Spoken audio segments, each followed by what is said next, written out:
எத்தனை பேர் சந்தோஷமா இருக்கிறீங்க? உங்க தலையில கையை வச்சு சொல்லுங்க, நான் தேவனுடைய ராஜ்யத்துக்குள் இருக்கிறேன். அவருடைய ராஜ்யத்தின் செழிப்பு எனக்குள் இருக்கிறது. அந்த ராஜ்யத்தின் செழிப்பு என் வாழ்க்கையில் நிறைவேறும், நிறைவேறி கொண்டிருக்கிறது. நான் தேவனுடைய ராஜ்யத்தின் செழிப்பையும் வல்லமையையும் நன்மைகளையும் இந்த பூமிக்கு கொண்டு வருவதற்காக தேவனால் உருவாக்கப்பட்டிருக்கிறேன். ஆமென். கைகளை தட்டி ஆண்டவருக்கு நன்றி சொல்லுவோமா? ஹல்லேலூயா, ஹல்லேலூயா. தேவனுடைய ராஜ்யம். இன்னைக்கு என்ன பேச போறோம்னா, தேவனுடைய ராஜ்யம், தேவனுடைய ராஜ்யத்தின் செழிப்பு. சொல்லுங்க பார்க்கலாம், தேவ ராஜ்யத்தின் செழிப்பு. பக்கத்துல சொல்லுங்க, தேவ ராஜ்யத்தின் செழிப்பு உங்களுக்குள் இருக்கிறது. தேவ ராஜ்யத்தின் வல்லமை உங்களுக்குள் இருக்கிறது. தேவ ராஜ்யத்தின் ஆசீர்வாதம் உங்களுக்குள் இருக்கிறது. தேவ ராஜ்யம் உங்களுக்குள் இருக்கிறது. ஹல்லேலூயா. ஆமா, ராஜ்யத்தின் செழிப்பை இயக்குவது எப்படி? தேவ ராஜ்யத்தின் வல்லமையை, ஆசீர்வாதங்களை இந்த பூமியில் நாம் எப்படி உருவாக்குவது? இன்னைக்கு அதுதான் சொல்ல போறேன். தேவனுடைய ராஜ்யத்தின் வல்லமையை, ஆசீர்வாதத்தை இந்த பூமிக்குள்ளே நாம் எப்படி கொண்டு வர முடியும்? அதுக்கு முதல்ல தேவன் நமக்கு எப்படிப்பட்ட ஸ்தானத்தை, இயேசுவை ஏற்றுக்கொண்ட நம்மை தேவன் எப்படிப்பட்ட ஒரு பொசிஷனில், ஒரு ஸ்தானத்தில், ஒரு உயர்ந்த இடத்திலே நம்மை வைத்திருக்கிறார் என்பதை நாம் அறிந்து கொள்ள வேண்டும். நாம் எங்கு இருக்கிறோம்? சரீரத்தில், இந்த பாடியில் நம்ம இந்த பூமியில் இப்போ சர்ச்சில் உட்கார்ந்து இருக்கிறோம். ஆனால் நம்முடைய ஆவி, நம்முடைய ஸ்பிரிட் மேன் பாருங்க, இந்த சரீரம் தான் மனிதன் கிடையாது. நமக்குள் இருக்கிற ஆவிதான் உண்மையான மனிதனாக இருக்கிறான். உள்ள இருக்கிற ஆவி இருக்கு பாருங்க. அப்படின்னா இந்த உலகம் என்ன செஞ்சிருக்குன்னா, செத்து போயிட்டாங்கன்னு நினச்சிங்களேன் ஒரு ஆளை. அந்த பாடியை நம்ம அப்படியே வச்சிருந்துருப்போம் வீட்டுக்குள்ளே. ஏன் செத்து போனோன்னா அந்த பாடியை தூக்கி போடுறோம்? அந்த சரீரம் மனிதன் அல்ல, அவனுக்குள்ள அந்த ஆவி போயிருச்சு. அதனால தான் மரணம் சொல்றோம். இதுல இருந்து நமக்கு என்ன புரிஞ்சுக்கிறோம்னா, இந்த சரீரத்தை வைத்து நாம் வாழவில்லை, நாம் ஆவியினாலே வாழ்கிறவர்களாக இருக்கிறோம். நாம் ஆவிக்குரியவர்களாக தான் தேவன் மனிதனை படைத்தார். பிசாசு தான் மனிதனை ஆவிக்குரியவன் அப்படின்னு இருக்கிற அந்த நிலையிலிருந்து மாம்சத்துக்குரியவனாக, சரீரத்துக்குரியவனாக இந்த உலகத்தில பாவ வாழ்க்கையில கொண்டு வந்து விட்டான். தேவன் நம்மை மறுபடியும் ஆவிக்குரிய மனிதனாக, ஆவிக்குரிய ஒரிஜினல் மனுஷன் எப்படி வாழணுமோ அந்த இடத்துக்கு நம்மளை இயேசு தன்னுடைய ரத்தத்தை சிந்தி மீட்டெடுத்து நம்மை உட்கார வைத்திருக்கிறார். நான் சொல்றது உங்களுக்கு புரியுதுங்களா? ஆமா, தேவன் நமக்கு எப்படிப்பட்ட ஒரு ஸ்தானத்தை தந்திருக்கிறார். தேவன் நம்ம எங்க வச்சிருக்கிறார் அப்படின்னா, பிலிப்பியர் 3ஆம் அதிகாரம் 20வது வசனம் சொல்லுகிறது, நம்முடைய குடியிருப்போ பரலோகத்தில் இருக்கிறது. எங்க உங்களை வச்சிருக்கிறாருங்க? நம்மை பரலோகத்தில் வைத்திருக்கிறார். ஆமென். நம்ம இந்த பூமியில இருந்தாலும் நம்ம இந்த பூமிக்குரியவர்கள் அல்ல, பரலோகத்திற்குரியவர்களாக இருக்கிறோம். ஹல்லேலூயா. எத்தனை பேர் ஆமென் சொல்றீங்க? நம்மளை எங்க வச்சிருக்கிறாரு? பரலோகத்துல அவரோடு கூட நம்மை வைத்திருக்கிறார். அங்கே இருந்து நம்முடைய கர்த்தராகிய இயேசு கிறிஸ்து என்னும் இரட்சகர் வர எதிர்பார்த்து கொண்டிருக்கிறோம். இப்போ பரலோகத்தின் குடியிருப்புகளாக நாம் இருக்கிறோம். புரியுதுங்களா? தேவன் உங்களை எப்படி எங்க வச்சிருக்கிறாரு? பரலோகத்தின் சிட்டிசன். அமெரிக்கன் சிட்டிசனா இருந்தா அவன் எந்த ஏழ்மையான நாட்டில் இருந்தாலும் அவனுக்கு கவலை இல்லை. அமெரிக்கா சிட்டிசன், அவன் ஆசீர்வாதமா எந்த இடத்துல இருந்தாலும் அவன் ஆசீர்வாதமா இருப்பான்.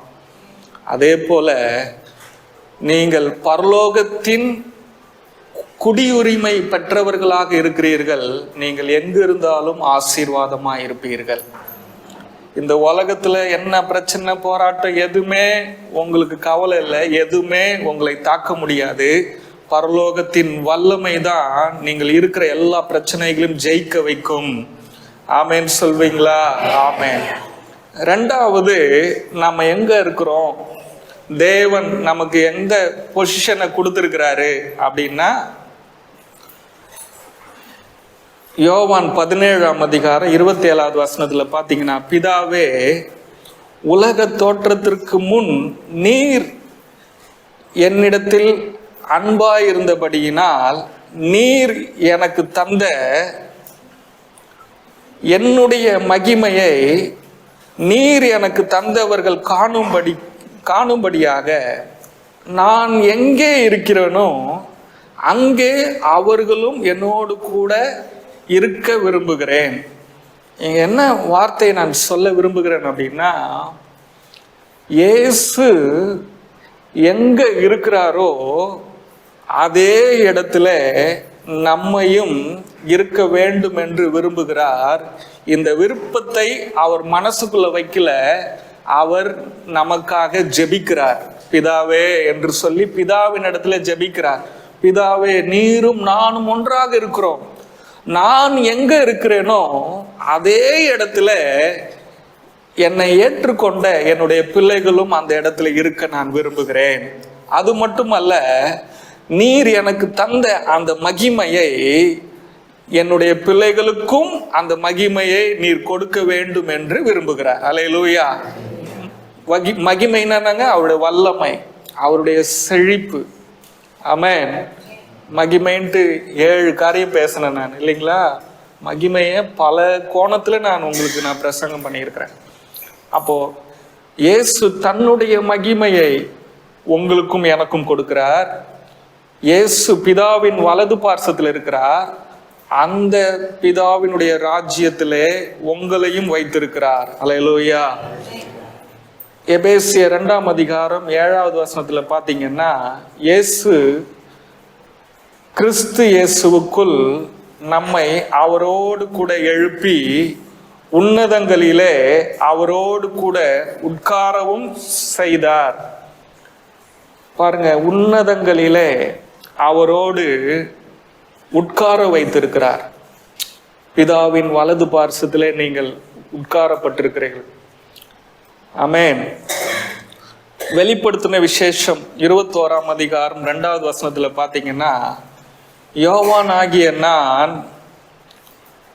புது எருசலேம் ஆகிய பரிசுத்த நகரத்தை தேவனிடத்தினின்று பரலோகத்தை விட்டு இறங்கி வர கண்டேன். அது தன் புருஷனுக்காக அலங்கரிக்கப்பட்ட மணவாட்டியை போல ஆயத்தமாக்கப்பட்டிருந்தது. இந்த இடத்துல சொல்றாரு, அந்த புதிய எருசலேம், சியோன், பரலோகம் மேல இருந்து கீழே இறங்கி வருதான். அல்லேலூயா. ஆமா. இந்த வசனத்தோட மத்தேயு 6:10 நான் இணைக்கிறேன். இந்த முதல்ல சொன்ன அந்த வசனத்தோட நான் ஜாயின் பண்றேன். உம்முடைய ராஜ்யம் வருவதாக, உம்முடைய சித்தம் பரமண்டலங்களிலே செய்யப்படுகிறது போல பூமியிலையும். பாருங்க, இந்த இடத்துல சொல்றாரு, உம்முடைய ராஜ்யம் பூமியிலே வருவதாக, பரலோகத்திலே உம்முடைய சித்தம், உம்முடைய விருப்பம் செய்யப்படுவது போல பூமியிலேயும் செய்யப்படுவதாக. வெளிப்படுத்தின விசேஷத்துல நான் சொன்னேன் இல்லைங்களா, புதிய எருசலேம் பரிசுத்த நகரம் தேவனிடத்திலிருந்து பரலோகத்திலிருந்து இறங்கி வருகிறதை காண்கிறேன். நமக்கு போதிக்கப்பட்டது, கிறிஸ்தவ உலகத்திலே நமக்கு போதிக்கப்பட்டது என்னவென்றால், 1000 வருஷம் அரசாட்சி வரும்பொழுது தேவன் அந்த புதிய எருசலேமோடு அவர் பூமிக்கு இறங்கி வருவார் என்று போதிக்கப்பட்டது. அது நடக்க போகிறதா? ஆனா ஆண்டவர் உங்களுக்கு சொல்ற சத்தியம் என்னன்னா, இப்பவே தேவனுடைய ராஜ்யம் இந்த பூமியில இருக்கிறது. இயேசு என்றைக்கு பூமியில அவர் மரித்து உயிரோடு எழுந்தாரோ அவர் சொல்றாரு, தேவனுடைய ராஜ்யம் உங்கள் நடுவில் வந்திருக்கிறது, தேவனுடைய ராஜ்யம் உங்களுக்குள் இருக்கிறது என்று ஆண்டவர் சொல்லுகிறார். அல்லேலூயா. சீஷர்கள் எப்படி ஜெபிக்க வேண்டும் என்று கற்றுத்தாரும் என்று சொல்லும் போது ஆண்டவர் சொல்றாரு, உம்முடைய ராஜ்யம் வருவதாக என்று ஜெபியுங்கள். அப்படின்னா என்ன அர்த்தங்க? தேவனுடைய ராஜ்யம் இந்த பூமியில வரணும்னு ஆண்டவர் விரும்புறார். ராஜ்யம் வருவதாக என்று சொல்லுங்கள். பரலோகத்திலே ஒரு பசியும் பட்டினியும் பஞ்சமும் கடனும் தரித்திரமும் வியாதியும் இல்லை. பரலோகத்திலே உம்முடைய சித்தம் விருப்பம் செய்யப்படுவது போல இந்த பூமியிலையும் செய்யப்படுவதாக என்று ஜெபியுங்கள் என்று ஆண்டவர் சொன்னார். அப்படி என்றால் ஆண்டவருடைய விருப்பம் என்ன அப்படின்னா, பரலோகத்திலே தேவ தூதர்கள் எந்த ஒரு குறைவும் இல்லாமல் சகல விதத்திலே நிறைவோடு இருக்கிறார்கள். அதே போல இயேசு கிறிஸ்துவை ஏற்றுக்கொண்டு இந்த பூமியில் வாழ்கிற தேவனுடைய பிள்ளைகளும் இந்த பூமியிலே தேவ ராஜ்யத்தை நாம் உருவாக்க வேண்டும். இந்த பூமியில ஒரு பகுதி பிசாசின் ராஜ்யம் இருக்கிறது. அதே போல தேவனுடைய பிள்ளைகள் அவருடைய சுவிசேஷத்தை அறிவித்து இந்த பூமியிலே தேவ ராஜ்யத்தை உருவாக்க வேணும். வறுமை இல்லாத, ஏழ்மை இல்லாத, தரித்திரம் இல்லாத, வியாதிகள் இல்லாத, ஆரோக்கியமான, ஆசீர்வாதமான, செழிப்பான, அற்புதமான, அதிசயமான ஒரு தேவ ராஜ்யத்தை நாம் உருவாக்குவதற்காக தேவன் நம்மை ரட்சித்திருக்கிறார். அவருடைய பிள்ளையாக மாற்றி இருக்கிறார். நம்மை புதிய சிருஷ்டியாக மாற்றி இருக்கிறார். ஆமென். இதுவரைக்கும் நான் சொன்னது உங்களுக்கு புரிஞ்சிச்சா? தேவ ராஜ்யத்தினுடைய வல்லமையை இந்த பூமியில கொண்டு வருகிறவர்களாக நீங்கள் இருக்கிறீர்கள் என்று நீங்கள் விசுவாசிக்க வேண்டும் என்றால், முதலாவது இயேசு கிறிஸ்துவின் மரணத்தின் மூலமாகவும் உயிர்த்தெழுதலின் மூலமாகவும் நீங்கள் எந்த இடத்திலே வைக்கப்பட்டிருக்கிறீர்கள் என்பதை நீங்கள் அறிந்து கொள்ள வேண்டும். ஆமென். அதற்காக தான் இந்த 5 வசனங்களை உங்களுக்கு நான் சொன்னேன். அதை முதல்ல நிரூபிக்கணும்ல, நீங்க எங்க இருக்கிறீங்க. அப்ப நான் முதல்ல என்ன சொல்லியிருக்கிறேன்? திரியேக தேவன் உங்களை எங்கு வைத்திருக்கிறார், எங்கு வைக்கல. இந்த பூமியில உங்களை வைக்கல. பூமியில உங்க சரீரம் இருக்குது, ஆனால் உங்களுடைய ஆவியின் கண்கள், உங்கள் ஆவி, உங்களுடைய ஆத்துமா தேவனுடைய ராஜ்யத்தில் இருக்கிறது. தேவனுடைய ராஜ்யத்திலே நீங்கள் உட்காரப்பட்டு இருக்கிறீர்கள். ஆமென். எத்தனை பேர் அதை விசுவாசிக்கிறீங்க? ஆமா. பாருங்க, இந்த உலகத்துல ஒரு சட்டம் இருக்கிறது, சட்ட புத்தகங்கள் இருக்கிறது, நீதிமன்றம் இருக்கிறது.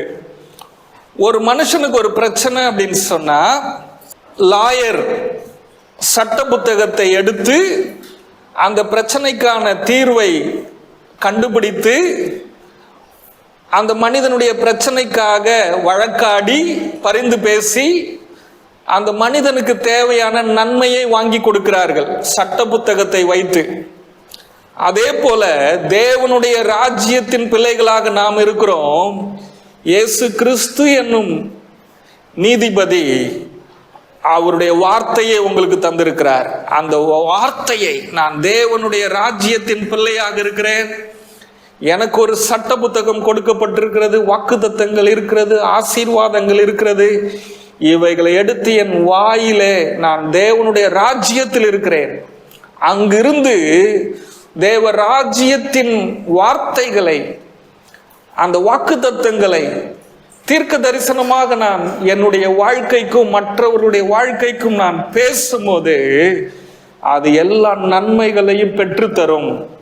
எல்லா நன்மைகளையும் உங்கள் வாழ்க்கையில கொண்டு வரும், மற்றவருடைய வாழ்க்கையிலும் கொண்டு வரும், மற்றவருடைய வாழ்க்கையில அற்புதங்களை கொண்டு வரும், உங்க வாழ்க்கையிலும் அற்புதங்களை கொண்டு வரும். எத்தனை பேர் ஆமேன் சொல்றீங்க? ஹல்லேலூயா, ஆமேன். அப்போ இப்போ நாம் மெயின் சப்ஜெக்டுக்கு வருவோம். தேவ ராஜ்யத்தின் வல்லமையை, ஆசீர்வாதங்களை, செழிப்பை இந்த பூமிக்கு கொண்டு வருகிறவர்களாக நாம் இருக்கிறோம். நம்மை குறித்து வேதம் என்ன சொல்லுகிறது? எபிரேயர் 12ஆம் அதிகாரம் 22 24 வரைக்கும் நான் ஒன்று ஒன்றா நான் வாசிக்கிறேன். நீங்களோ சீயோன் மலையினிடத்திற்கும் ஜீவனுள்ள தேவனுடைய நகரமாகிய பரம எருசலேமிடத்திற்கும் 1000-10,000 தேவ தூதர்களிடத்திற்கும் பரலோகத்தில் பேர் எழுதியிருக்கிற முதற் பேரானவரிடத்திற்கும் யாவருக்கும் நியாயாதிபதியாகிய தேவனிடத்திற்கும் பூரணராக்கப்பட்ட நீதிமான்களுடைய ஆவியினிடத்திற்கும்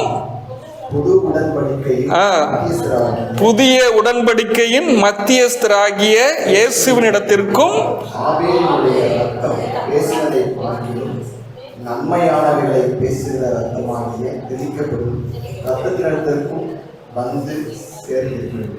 ஆமென். இந்த 3 வசனங்களையும் இப்போ நம்ம வாசிச்சோம். இந்த 3 வசனத்தையும் எவ்வளோ நேரத்துக்குள்ள உங்களுக்கு நான் தெளிவாக விளக்க முடியுமோ நான் விளக்க விரும்புகிறேன். முதல்ல அந்த 22வது வசனத்தில் நீங்களோ சீயோன் மலையினிடத்திற்கும் நாம் சேர்க்கப்பட்டிருக்கிறோம். பாவிகளாக இருந்தோம், அந்நியர்களாக இருந்தோம், இயேசுவுக்கு சத்துருக்களாக இருந்தோம். இதெல்லாம் சத்தியம், வேதம் சொல்லுகிறது. இப்படி இருந்தோம். நம்மை இயேசு கிறிஸ்துவின் இரத்தத்தின் மூலமாக நீதிமானாக்கி வேதம் இப்போ என்ன சொல்லுதுன்னா, நீங்களோ சீயோன் மலை இடத்திற்கும். சீயோன் மலை என்றால் தேவன் விசேஷமாக வாழ்கிற இடம், தேவராஜ்யம். அந்த மலையினிடத்திற்கு, விசேஷமாக தேவன் இருக்கிற அந்த இடத்திற்கு நாம் அழைக்கப்பட்டிருக்கிறோம், சேர்க்கப்பட்டிருக்கிறோம்.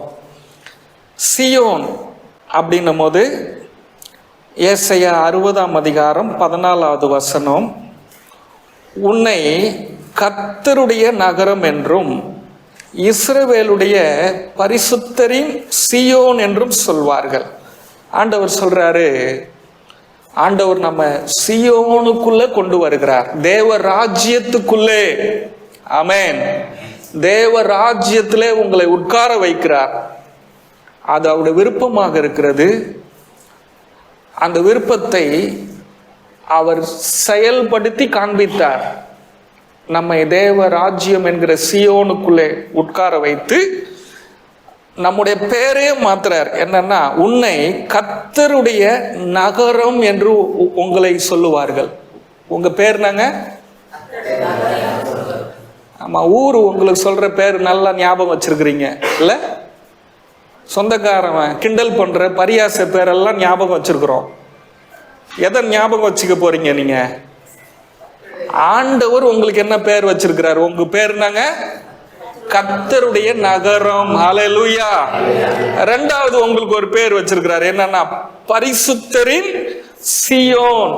சொல்லுங்க பார்க்கலாம். நான் இயேசு கிறிஸ்துவின் மூலமாக சீயோன் மலையினிடத்திற்கு சேர்க்கப்பட்டிருக்கிறேன். என்னை தேவன் கர்த்தருடைய நகரம் என்றும் பரிசுத்தரின் சீயோன் என்றும் பெயர் சூட்டி இருக்கிறார். அல்லேலூயா. எத்தனை பேர் சந்தோஷமா இருக்கிறீங்க? அப்படியே ஒன்னொன்னா நீங்க பிடிக்கணும்.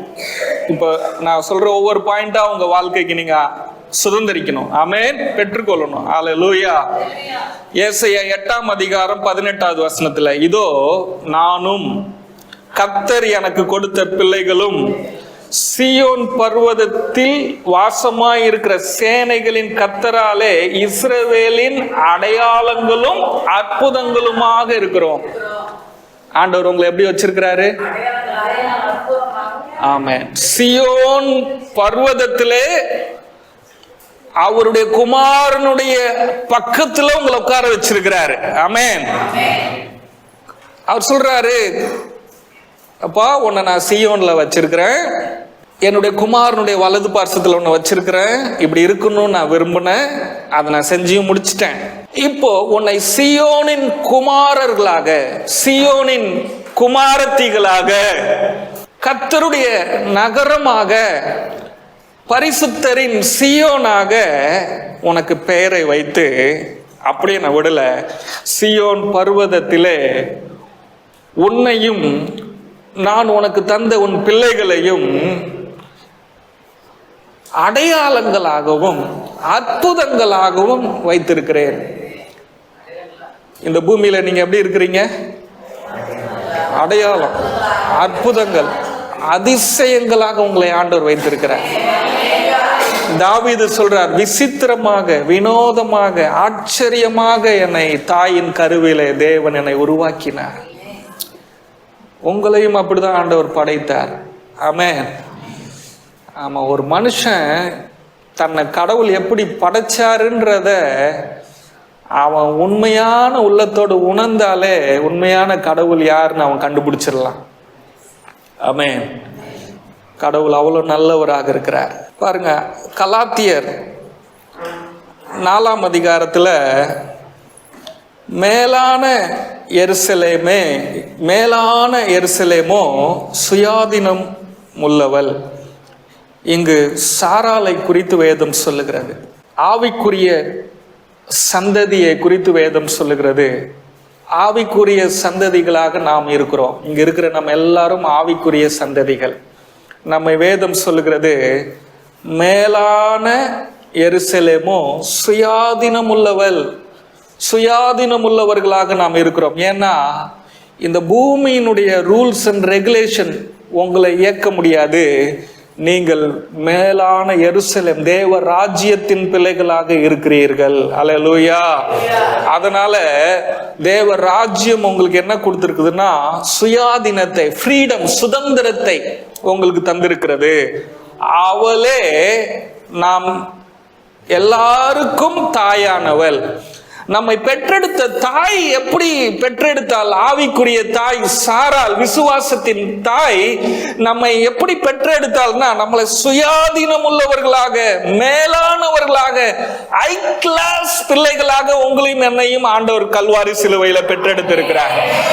ஒரு நம்முடைய தாய் தகப்பன் ஒருவேளை நம்மை ஒரு கிராமத்திலே, ஒரு ஏழ்மையான ஒரு கொட்டாவில, பஞ்சத்திலே நம்மை பெற்றெடுத்திருக்கலாம். ஆனால் நீங்கள் இயேசுவை ஏற்றுக்கொள்ளும் பொழுது இயேசு கிறிஸ்துவின் இரத்தமும் சரீரமும் அவருடைய வார்த்தையும் உங்களை மேலானவர்களாக, உயர்ந்தவர்களாக, தேவ ராஜ்யத்தின் பிள்ளைகளாக, சீயோன் குமாரர்களாக, சீயோன் குமாரத்திகளாக உங்களை அது பெற்றெடுத்திருக்கிறது. அல்லேலூயா. பாருங்க 28வது வசனத்துல, நான் அதே அதிகாரத்துல, சகோதரரே நாம் ஈசாக்கை போல வாக்குத்தத்தத்துக்கு பிள்ளைகளாக இருக்கிறோம். ஆமென். பாருங்க, மேலான பிள்ளைகள் யாரோ, மேலான எருசலேமுக்குரிய அந்த தேவ ராஜ்யத்தின் பிள்ளைகள், அவர்களுக்கு என்ன ஒரு அதிகாரம் இருக்குதுன்னா, உரிமை இருக்குது அப்படின்னா, வாக்கு தத்தத்திற்கு பிள்ளைகளாக இருக்கிறீர்கள். தேவன் உங்களை கொண்டு சொன்ன எல்லா வாக்கு தத்தங்களையும் நீங்கள் பெற்றுக்கொள்வதற்கு உரிமையுள்ள பிள்ளைகளாக இருக்கிறீர்கள். கைகளை தட்டி, ஆண்டவரே உமக்கு நன்றி, இயேசப்பா உமக்கு நன்றி, பரிசுத்த ஆவியானவரே நாங்கள் உமக்கு நன்றி செலுத்துகிறோம். ஹல்லேலூயா, ஹல்லேலூயா.